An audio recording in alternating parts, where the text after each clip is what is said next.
dari mana, kata saya, informasi pertama kali yang menyebut bahwa Syekh Hasyim Asy'ari mendapatkan ilmu dari Ba'lawi? Saya teliti sehari. Saya teliti sehari dengan cara metodologi historis. Saya kumpulkan seluruh biografi Mbah Hasyim, dari mulai Mbah Hasyim hidup, kemudian Mbah Hasyim meninggal, Mbah Hasyim ditulis tahun 60, tahun 70, 80, 90 sampai 2023 buku terakhir. Kapan munculnya bahwa Mbah Hasyim ditulis punya guru seorang Ba'lawi?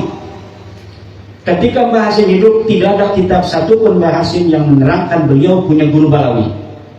Ketika Mbah Hasyim tahun 1947 meninggal, anaknya namanya Abdul Karim menulis sebuah biografi Mbah Hasyim. Sekarang dicetak ulang oleh Teguiron. Tahun 2018 itu kita masih bisa beli secara online. Harganya 40.000 bukunya. Apakah Abdul Karim bin Hasyim Asy'ari mencatat bahwa Mbah Hasyim punya guru Ba'lawi? Tidak. Abdul Karim Hasyim dikenal dengan akar Hanaf, Abdul Karim Hasyim Nafiqah, karena ibunya namanya Nafiqah. Mbah Hasyim punya istri beberapa orang, salah satunya Nafiqah, punya anak Abdul Karim. Abdul Karim Hasyim Nafiqah dikenal dengan akar Hanaf, menulis tahun 1948 sebuah biografi Mbah Hasyim, menyebut nama pondok dan gurunya Mbah Hasyim, tapi tidak menyebut nama Ba'lawi sebagai guru Mbah Hasyim. Kemudian cicit daripada Syekh Zaini Dahlan dari Lasem. Dulu kakeknya pindah dari Arab karena takut Wahabi. Syekh Zaini Dahlan punya anak pindah ke Lasem. Pertama di Pasuruan, kemudian pindah ke Lasem, membuat sebuah buku tentang Syekh Nawawi At-Tanara Al-Bantami. Dia pakainya bukan Al-Bantani, tapi Al-Bantami, pakai E. Tahun 1970 berapa? Saya lupa itu juga. Bahwa Mbah Hasyim mengaku di depan para santrinya bahwa Syekh Nawawi At-Tanara Al-Bantani adalah merupakan gurunya. Jadi Mbah Hasyim setiap habis asar itu ngaji Fathul Qarib, itu ditulis oleh Haidar, karena Haidar ini adalah muridnya Mbah Hasyim. Jadi cucu daripada Syekh Zaini Dahlan, dia juga adalah murid Mbah Hasyim, mondoknya Teguiron. Setiap asar ngaji Fathul Qarib, Mbah Hasyim menceritakan gurunya Syekh Nawawi At-Tanara Al-Bantani. Itu namanya bukti sezaman. Orang yang bertemu dengan Mbah Hasyim kemudian mengatakan siapa gurunya. Gurunya diantaranya adalah Syekh Nawawi At-Tanara Al-Bantani. Tapi kalau Mbah Hasyim punya guru dari Ba'lawi, tidak ada dari Mbah Hasyimnya. Lalu dari mana dapatnya? Ternyata saya temukan buku Ba'lawi tahun 1971 berbahasa Arab. Pengarangnya namanya Muhammad Asad Syahab. Bukunya namanya Al-Allamah Hasyim Asy'ari. Di dalamnya dia mencatat 3 Ba'lawi sebagai guru daripada Mbah Hasyim. Pertama Hasan Ahmad bin Hasan Al-Attas, kemudian Habib Husain Al-Habsyi, ketiga Alwi Asghar. Nah, dari mulai situlah nama Mbah Hasyim dicatat mempunyai guru dari Ba'lawi. Sebelumnya tidak ada. Bahkan murid dan bukan murid, cucu dari Mbah Hasyim namanya Gus Isamuddin Hadid, ketika mencetak kitabnya Mbah Hasyim Adabul Alim wal Muta'allim, Adabul Alim wal Muta'allim, ya, itu mencatat nama guru-guru Mbah Hasyim dari Mekah dan dari Jawa, tapi tidak mencatat nama guru Mbah Hasyim dari Ba'lawi. Jadi murni dalam teori metodologi historis yang saya tempuh untuk menjawab pertanyaan, benarkah Mbah Hasyim mempunyai guru seorang Ba'lawi, terbukti bahwa berita itu hanya dari golongan Ba'lawi saja, tidak ada dari pengakuan Mbah Hasyim, tidak ada dari catatan sezaman dari cucunya, dari anaknya namanya Abdul Karim, tidak ada pula dari muridnya Mbah Hasyim yang namanya Haidar Zaini Dahlan, tidak ada pula di dalam buku-buku selanjutnya seperti karya lembaga Taklif wan Nasr PBNU tahun 2023 yang juga mencetak sebuah buku biografi Mbah Hashim. Yang mencatat itu hanya 3 buku. Pertama adalah bukunya Ba'lawi namanya Asad Syahab, yang kedua bukunya Muhammad Rifai, yang ketiga adalah bukunya Kiai Aziz Masyuri, ahli falak ya, ahli falak NU, Kiai Aziz Masyuri, bukan ya? Kalau ahli falak berzahir ya, ahli maksum ya. Ya, Kiai Aziz Masyuri mengarang sebuah buku namanya 99 Kiai Karismatik Indonesia, diantaranya ada Mbah Hashim. Di situ Kiai Aziz Masyuri mencatat nama murid daripada nama guru Mbah Hashim 3 Balawi itu. 2. Pertama Husain Al-Habsyi, kedua Alwi Assegaf. Hasan ini Ahmad bin Hasan Al-Atas atau Hasan bin Ahmad Al-Atas, saya lupa. Itu tidak dicatat oleh Kiai Aziz Masyuri. Tetapi apa yang dicatat oleh Kiai Aziz Masyuri menunjukkan bahwa dia mengutip dari kitabnya Ba'lawi itu. Dari mana saya dapat mengetahui bahwa Kiai Aziz Masyuri mengutip dari kitabnya Ba'lawi dari kalimat yang sama di bawahnya. Di bawahnya Asad Syahab itu mengatakan bahwa Mbah Hashim Asy'ari bahkan sering mengunjungi Alwi Assegaf dan Husain Al-Habsyi dan sering sekali bergaul.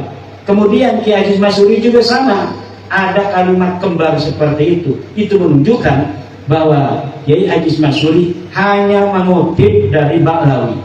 Jadi kesimpulannya, Hoak yang mengatakan Mbah Hashim punya guru Ba'lawi, pertama Hasan Al-Atas, 2 Husain Al-Habsyi, dan Alwi Assegaf murni dari Ba'lawi. Lalu bisakah kita percayai? Tidak. Kenapa tidak bisa dipercayai? Karena nama Hasan Al-Atas ini terbukti tidak berada di Mekah ketika Mbah Hashim berada di Mekah. Saya telusuri Mbah Hashim ada di Mekah tahun berapa, sampai tahun berapa. Ternyata Hasan Al-Atas ini tidak ada di Mekah karena ada kitab Uqudul Almas yang menyatakan pada tahun itu selama Mbah Hashim ada di Mekah, dia berada di Yaman. Nah, 2 dari kesaksian orang yang sama-sama menulis Hasan, yang pertama dia mengatakan sebagai guru Mbah Hashim di Mekah, dan yang kedua dalam mencatat dia ada di Yaman. Mana yang benar? Yang benar Uqudul Almas itu karya Ibn Thaqib. Kenapa bisa dikatakan demikian? Karena dia tidak punya kepentingan tentang klaim siapa Hasan Al-Atas itu ada di Yaman ataukah tidak. Sementara Asad Syahab ini punya kepentingan dia untuk mengangkat nama Ba'lawi agar orang-orang Indonesia, murid-murid Mbah Hashim dan muhibbinnya Mbah Hashim itu tunduk pada Ba'lawi.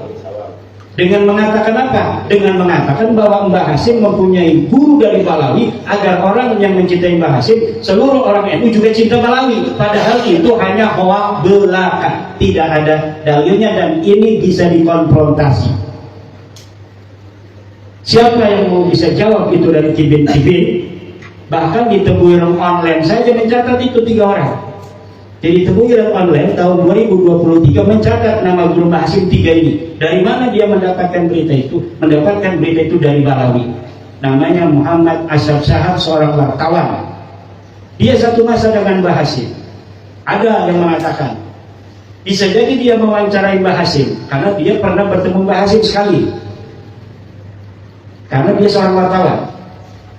Kalau alasannya karena dia pernah bertemu Mbah Hashim, lalu dia bertanya tentang itu pada Mbah Hashim, kenapa Akar Hanaf, anak Mbah Hashim yang juga bertemu dengan Mbah Hashim, bukan hanya sekali tapi setiap hari dia bertemu Mbah Hashim, karena dia anaknya dan juga dia adalah muridnya, yakin ketika dia itu berhubungan ngobrol dengan Mbah Hashim menceritakan siapa guru-gurunya. Tapi kenapa Akar Hanaf tidak menceritakan, menulis dalam bukunya bahwa Mbah Hashim punya guru seorang Ba'lawi?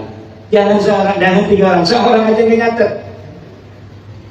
Jadi kenapa saya begitu yakin bahwa itu hoax? bahwa Mbah Hasim punya guru Balawi Toha, karena metode Balawi di Yaman dan di Indonesia sama. Di Yaman, Balawi menulis abad 9 bahwa tokoh-tokoh besar di abad ke-7, ke-8 adalah murid Balawi.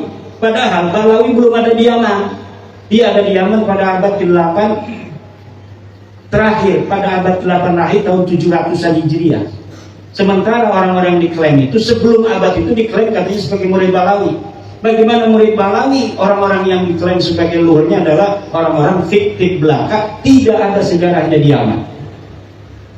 Jadi ini sebuah pola yang sama yang terjadi di antara berbagai macam metode Balawi untuk menciptakan, memupuk otoritas persuasif kepada umat Islam, yaitu caranya dengan mengakui orang-orang yang hebat, satu sebagai murid dari Balawi atau sebagai guru dari Balawi atau sebagai satu keturunan dari Balawi, seperti Wali Songo. Wali Songo diklaim sebagai keturunan Balawi, tetapi keturunannya putus. Dulu Jadid diklaim, orang besar Jadid itu di Yaman, seorang muhaddis, diklaim keturunan Balawi, tapi keturunannya putus. Salim bin Basri diklaim sebagai adiknya Alwi, karena dia orang besar muhaddis, lalu kemudian dikatakan keturunannya putus. Itu adalah metode dari Balawi yang dilakukan di Yaman, yang sekarang dilakukan di Indonesia dengan mengakui Wali Songo sebagai Balawi, kemudian dikatakan keturunannya putus. Nah, jadi ini itu tukang bohong barangnya, ya bener ke. Ya demikian, mungkin karena jam 4 mungkin ada satu kitab lagi atau langsung doa, saya serahkan pada moderator. Assalamualaikum warahmatullahi wabarakatuh.